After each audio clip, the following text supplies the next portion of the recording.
Bendito seja o nome do Senhor Jesus.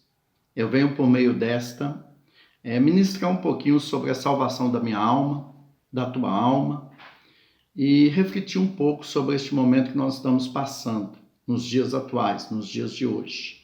Então, preste atenção para que Jesus possa mover sobre a sua vida, amém? Efésios capítulo 4, versos 4, está escrito: há somente um corpo e um espírito, como também foste chamado, numa só esperança da vossa vocação. Há um só Senhor, uma só fé, um só batismo, um só Deus e Pai de todos, o qual é sobre todos, age por meio de todos e está em todos. Nós estamos no meio de uma grande questão, é a salvação de nossa alma, a salvação da nossa vida.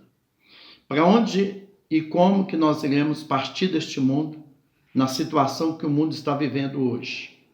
O Evangelho de Marcos, capítulo 16, ele diz da seguinte forma: Evangelho de Marcos, capítulo 16, está escrito assim. Olha para você ver como que a palavra de Deus fala.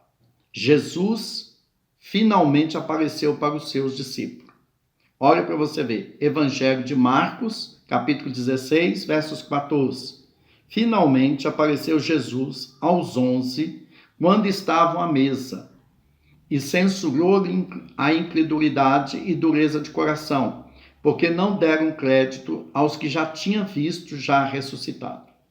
E disse-lhe: ide por todo o mundo, pregai o evangelho a toda criatura.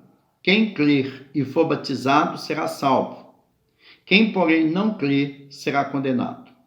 Então você vê claramente a direção que Jesus dá no Evangelho de Marcos, capítulo 16, verso 16. Quem crer e for batizado será salvo.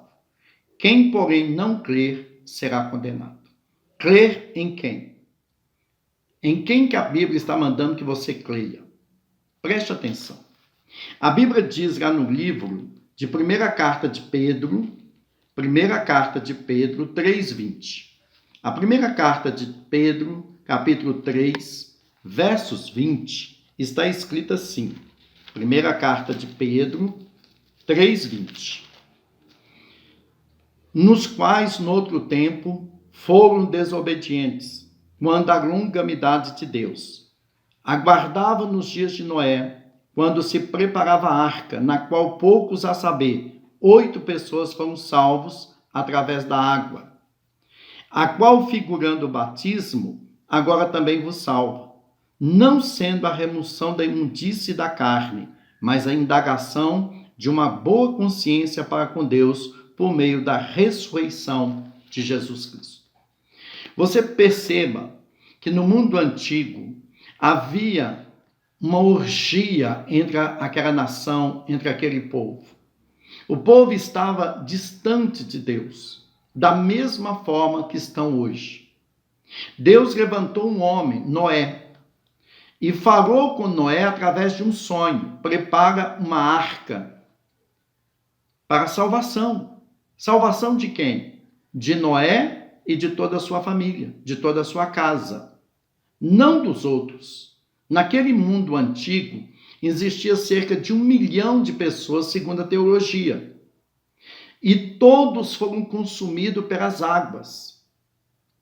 Todos morreram. Se salvou apenas 8 pessoas através do batismo, o qual, figurando, vos salva. A figura do batismo que salva, que nos purifica, que nos transforma, para que nós possamos ser salvos.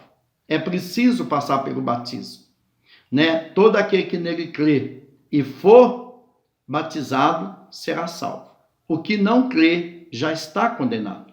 Esta é a palavra de Deus. Quando nós chegamos no Evangelho de João, no capítulo 3, olha para você ver. Evangelho de João, capítulo 3, 18. Quem nele crer não é julgado. O que não crê já está julgado, porquanto não crê no nome do unigênito Filho de Deus. O nome de Jesus, unigênito, não significa primogênito. A palavra unigênito é uma palavra composta. Então, geralmente nós lemos e entendemos que ela significa único gênero humano de Deus, que é Cristo, enviado aos gentios, enviado aos judeus, pois havia uma promessa que ele viria ao mundo para salvar os pecadores, os quais nós somos pecadores. Então, todo aquele que nele crê não será condenado. Quando nós chegamos aqui no versículo 36, está escrito de João 3,36. Por isso, quem crê no Filho tem a vida eterna, e o que todavia se mantém rebelde contra o Filho não verá vida, mas sobre ele permanece a ira de Deus. Por que as pessoas não têm crido em Jesus? Por que as pessoas dizem que Jesus é o seu Salvador, mas elas não fazem dele o seu Salvador? Olhe para você ver como que é importante você ler a Bíblia. Mateus capítulo 10, Evangelho de Mateus capítulo 10. No versículo 32 está escrito assim, Evangelho de Mateus 10, 32. Portanto, todo aquele que me confessar diante dos homens, também o confessarei diante de meu Pai que estás no céu. Mas aquele que me negar diante dos homens, também eu os negarei diante de meu Pai que estás no céu. O que significa confessar Jesus como seu Senhor, como seu Salvador? É um significado que não tem sido pregado nas igrejas. Quando você está pertencendo a uma igreja, está cultuando a Deus numa igreja, geralmente os pastores, os pregadores, eles dizem da seguinte forma: quando eles terminam a ministração, quem quer aceitar Jesus como seu único e suficiente Salvador? Aí vai aquela multidão lá na frente e o aceitam como seu Salvador. Mas essas pessoas não estão fazendo ele Senhor da sua vida. Elas estão aceitando, e a palavra aceitar, ela significa concordar. Vocês concordam que Jesus é o Salvador, mas não fizeram dele o teu Salvador. Como fazer Jesus ser o meu Salvador? Como fazer que Jesus venha realmente ser o meu Salvador? Olhe para você ver. Romanos capítulo 10, Paulo diz da seguinte forma, Romanos capítulo 10, ele vai dizer no versículo 9, se com a tua boca confessares a Jesus como Senhor, em teu coração creres que Deus o ressuscitou dentre os mortos, será salvo. Porque com o coração se crê para a justiça e com a boca se faz confissão com respeito à salvação. A salvação, ela não está em primeiro plano. Qual é o primeiro plano? Se com a tua boca confessares a Jesus como Senhor e em teu coração creres. Além de você confessar Jesus como seu Senhor, como teu Salvador, você ainda tem que crer que Ele é o Senhor. Aí por que as pessoas não confessam? Porque quando você confessa que Jesus é o Senhor, você tem que submeter à vontade dEle, o reino dEle. Porque a palavra confessar, ela significa submissão, submeter. Então, por que as pessoas não estão submetendo mais a Jesus? No tempo de Noé, Noé foi avisado, as pessoas foram avisadas que Deus iria destruir a terra, que Deus iria acabar com tudo. E o que aconteceu? Noé, quando ele começou a fazer a arca de Noé, havia ciência para construir um barco do tamanho que ele construiu? Não havia. Mas por que foi construído? Por que foi construído um barco do tamanho do Titanic, um navio do tamanho do Titanic, que cabia não sei quantas mil pessoas? E o que Deus fez? Colocou foi os animais.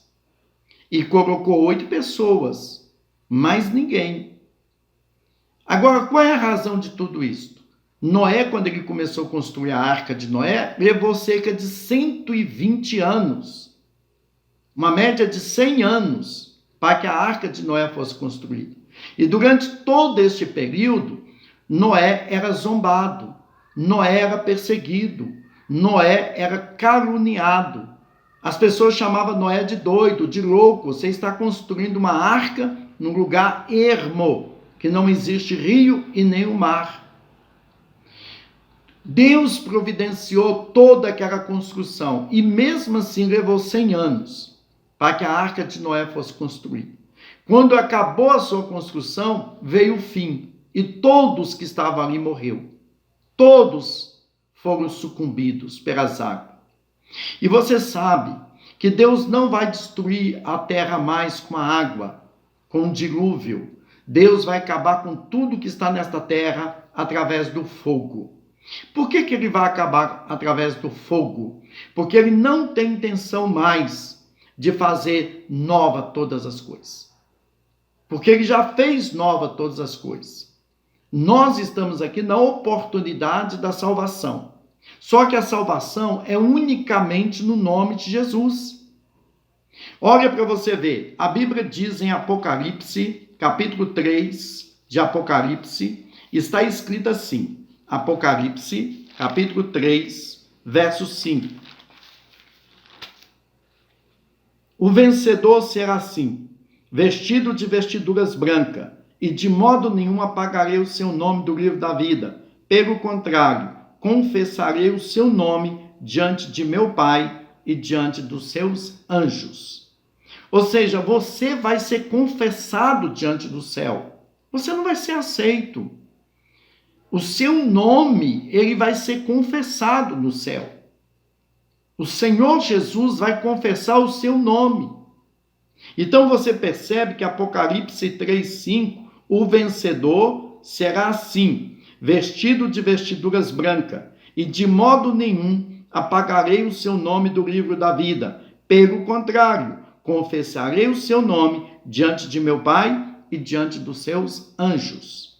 Então você sabe que a pessoa que vai para o céu, ela terá que ser confessada o seu nome. Agora, como que a pessoa diz que é salva e não confessou que Jesus é o Senhor? E quando você confessa que Jesus é o Senhor, a sua fé pode estar alicerçada em qualquer outro tipo que é ministrado nos dias atuais?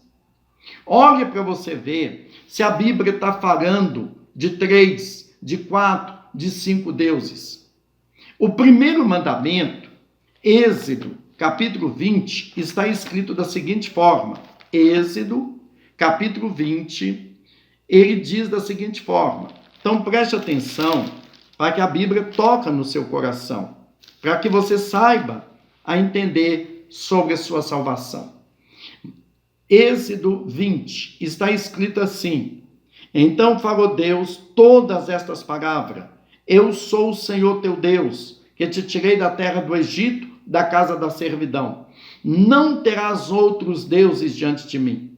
O versículo 3 é o primeiro mandamento. Não terás outros deuses diante de mim. Por quê? Porque só Ele é o Senhor. Olha, quando se trata da salvação, preste atenção para você ver. Isaías, ele vai dizer um texto muito grandioso, um texto maravilhoso, que é Isaías 43. Abra sua Bíblia em Isaías 43 e perceba para você ver se havia outro Deus junto, se havia outro Deus com Jesus. Jesus, ele diz claramente, Isaías 43, versos 11, Eu sou o Senhor, e fora de mim não há Salvador. Eu anunciei salvação, realizei-a e a fiz ouvir. Deus estranho não houve entre vós, pois vós sois as minhas testemunhas, diz o Senhor, eu sou Deus. Você percebe o que Isaías está dizendo no capítulo 43, versos 11? Eu sou o Senhor, e fora de mim não há Salvador. Então você sabe que está falando de um Salvador. Agora, o que esse Salvador fez? Eu anunciei salvação, realizei-a e a fiz ouvir. Deus estranho não houve entre vós. E por que se fala de outros? Existe salvação em nome do Pai, do Filho e do Espírito Santo? Não existe. Por que que não existe? Porque existe um nome que tem que ser invocado em batismo. E se não invoca esse nome em batismo, a pessoa não é salva. Como que a pessoa vai ser salva fora deste nome? Não existe. Por isto que eu gostaria que você estudasse Bíblia, que você adentrasse aos meandros da Bíblia e entendesse o que a palavra de Deus está falando com respeito a este assunto. Eu sou salvo mediante crer que Jesus é o Senhor, em confessá-lo como Senhor da minha alma, em tê-lo como Senhor, em me submeter ao seu reino, ao seu governo, à sua vontade. Não da vontade do homem, não da vontade daquilo que os homens estão dizendo. A Bíblia diz, no livro de Romanos, olha para você ver, Romanos, capítulo 3, Paulo ele vai dizer da seguinte forma, Romanos, capítulo 3, ele fala assim, olha, a partir do versículo 29, Romanos, capítulo 3, 29, e porventura Deus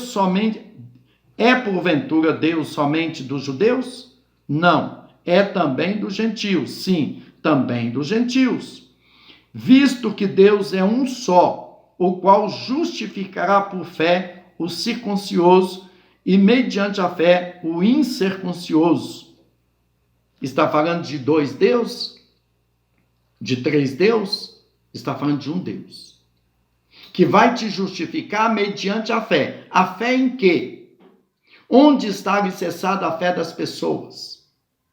A fé das pessoas está alicerçada no que os homens estão dizendo ou falando? Não. A fé das pessoas está alicerçada naquilo que a palavra de Deus nos ensina.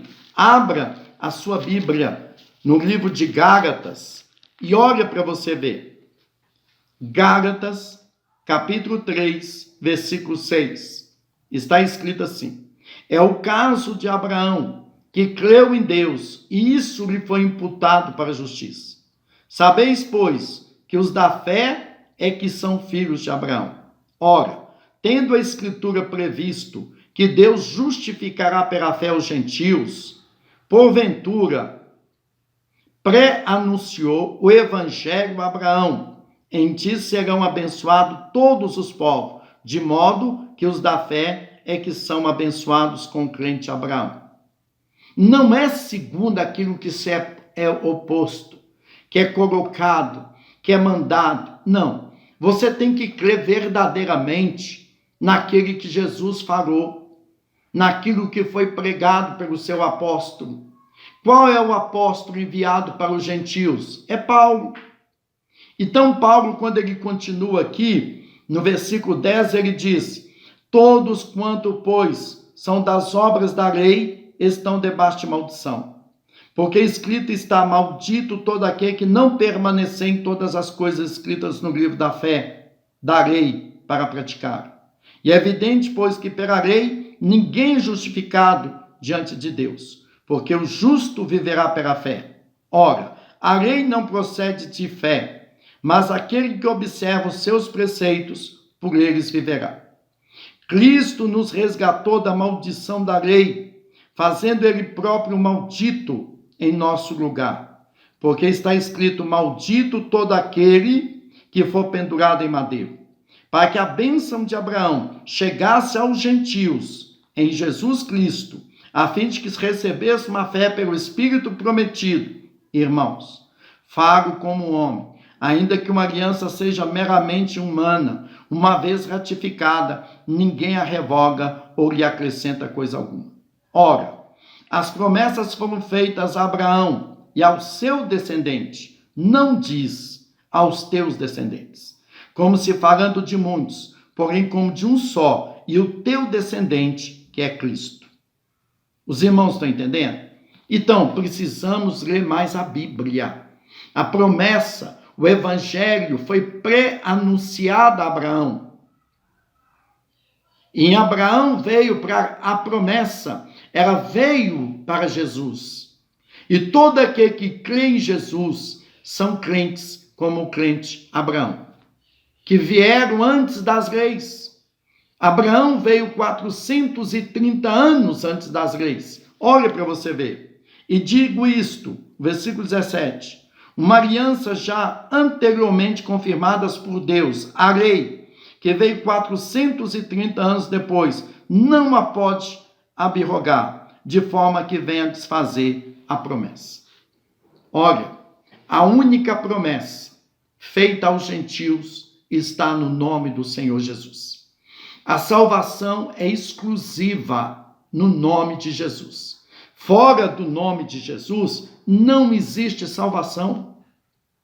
Então leiam a Bíblia, leiam, busca entender o que a Bíblia está dizendo a respeito do assunto, porque é muito mais do que eu estou falando.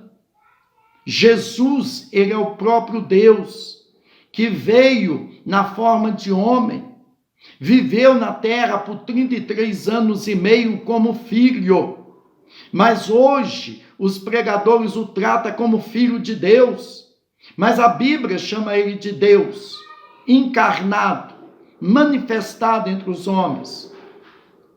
E o que as pessoas estão fazendo? Elas estão crendo naquilo que a Bíblia está dizendo? Não, porque elas estão crendo naquilo que os homens estão falando. Noé, ele pregava, ele mostrava para as pessoas que viria o fim, e o fim veio e os levou a todos. E da mesma forma, nós hoje estamos passando por esta situação. Nós estamos passando pelas provações que a Bíblia profetizou com respeito à sua segunda vinda. Jesus está vindo para buscar um povo exclusivamente seu, zelosos de boas obras, que crê nele de todo o teu coração. Em nome do Senhor Jesus, muito obrigado, que o Senhor possa abrir a mente e o coração de cada um, hoje e sempre. Muito obrigado.